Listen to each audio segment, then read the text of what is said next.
Tage, what happened in the first? The second, you guys were moving pretty well and playing pretty well, but what happened in the first period? Well, I mean, we take a couple penalties. The power play is pretty good, and obviously, they get a couple quick there. And I thought when we were 5-on-5, even in the first, we were fine.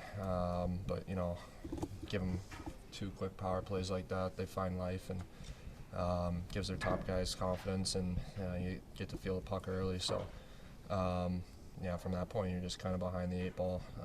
Got to find a way back into the game. I thought our response in the second was great. Even the third, I thought we were good. Disappointing, obviously. You can't spend that much time in the box and expect to win.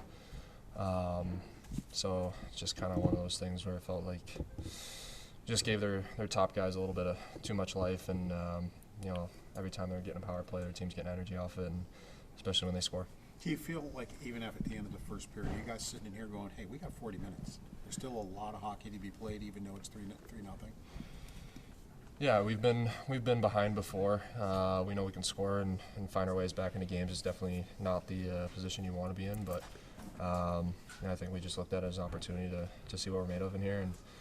And I thought that push in the second one was really good. And then obviously I thought in the third there, they get another, couple power plays, 4-minute off mine, and that gives them life. Obviously, deflates our team. So that's kind of what I saw there. Your team had 3 losses in a row. How does this team now need to reset and do it quickly to play tomorrow? Yeah, I mean, I think we're all right. Obviously, we play tomorrow, so just a short-term memory there. Just turn the page and move on. Do you like that, to get a game right away, just to get this out of your mouth and just to get another game started? Yeah, I mean, we're in a good spot. There's no reason to dwell on it, especially, like I said, we play tomorrow. So, just move on and get ready for tomorrow and focus on that, and, putting together a full 60. And obviously we'll learn from, tonight and move on. What has allowed you to be so good in the second game of back-to-backs? I think you're 7-1-2 in the second game of back-to-backs. What has allowed this team to be so good at that? I think when you're playing back-to-back, the second game, it forces you to be simple. I think it's just a mindset. If you commit to playing simple,